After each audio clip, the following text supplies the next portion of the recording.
You might have seen videos like these of the meeting point of two oceans, where they don't submerge. This phenomenon is seen in multiple oceans worldwide, including the Baltic and North Sea as well as Atlantic and Pacific Ocean. In today's video, we will be seeing the phenomenons which stop these oceans from submerging, resulting in a border being formed. Why do these phenomenons occur, and can the oceans ever collide? The phenomenon of oceans' waters not mixing despite being in close proximity is primarily driven by differences in density, temperature, and salinity. When two bodies of water with distinct properties come into contact, they may resist mixing, creating visible boundaries known as haloclines, thermoclines, or chemiclines.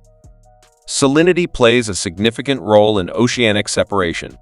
For instance, in regions where fresh water from rivers flows into the ocean, such as at river deltas, a visible boundary can form between the less saline river water and the denser seawater. This separation occurs because fresh water is less dense than salt water, creating a distinct layer that may remain separate for some distance offshore. Temperature variations also contribute to oceanic separation.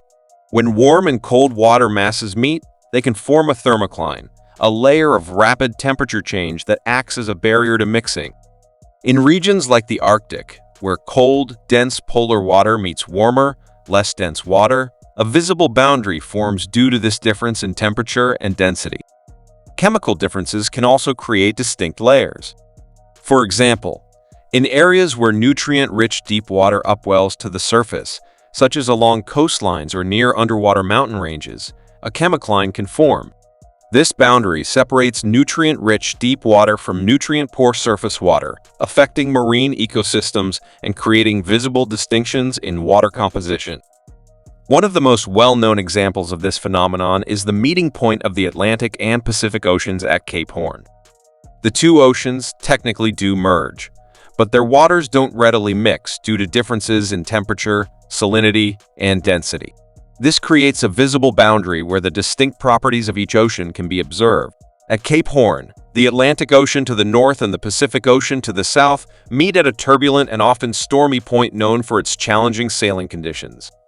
The waters of the two oceans have different characteristics. The Atlantic tends to be warmer and less saline, while the Pacific is colder and more saline.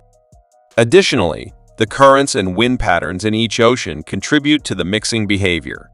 When these two bodies of water come into contact, their differences in density and temperature create a clear boundary. The denser, colder, and saltier Pacific water sinks below the lighter, warmer, and fresher Atlantic water, forming a distinct layering effect.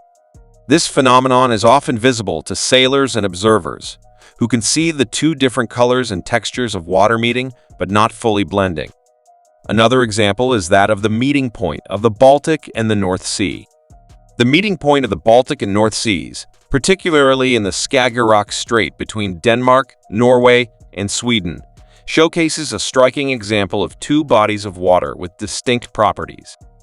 The Baltic Sea is generally less saline and nutrient-rich compared to the North Sea. As a result, when the two seas meet, a visible boundary forms where the clearer, lighter-colored Baltic seawater contrasts with the darker, more saline water of the North Sea. This boundary is often referred to as the blue belt due to its noticeable color difference. The phenomenon occurs due to several factors. Firstly, the Baltic Sea receives freshwater input from numerous rivers, resulting in lower salinity compared to the North Sea. Additionally, the North Sea is influenced by the Atlantic Ocean, which brings in saltier water. Differences in temperature and density also contribute to the separation, with colder, denser water sinking beneath warmer, less dense water.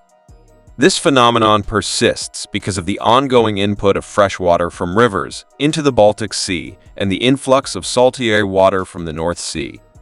While the boundary may shift slightly due to changes in currents and weather conditions, the fundamental differences in water properties prevent complete mixing. Can these oceans ever meet?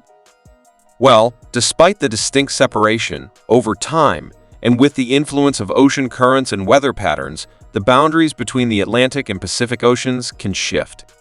However, the overall separation remains due to the fundamental differences in the properties of the two oceans. While they may merge briefly under certain conditions, they typically maintain their separate identities. Solving this phenomenon in the North Sea entirely would require significant changes in the inputs and circulation patterns of both seas. For example, reducing freshwater input into the Baltic Sea or altering the circulation patterns of the North Sea could potentially lessen the contrast between the two bodies of water. However, such changes would have complex ecological and environmental consequences and are not easily achievable. While the boundary between the Baltic and North Seas may shift, especially during storms or changing ocean currents, the inherent differences in their properties mean that the phenomenon of their meeting and the visible separation is likely to persist. In conclusion, the meeting points of oceans, such as the Atlantic and Pacific at Cape Horn and the Baltic and North Seas at the Skagerrak Strait, demonstrate fascinating natural phenomena where distinct bodies of water with different properties meet but don't readily mix. These boundaries are driven by differences in temperature, salinity, and density, creating visible separations that sailors and observers can witness. While the boundaries may shift over time due to natural processes, the fundamental differences between the oceans prevent complete mixing. Solving this phenomenon entirely would require significant changes in the inputs and circulation patterns of both seas, which would have complex ecological and environmental consequences. That was it for today's video. If you enjoyed it, make sure to drop a like and subscribe to our channel.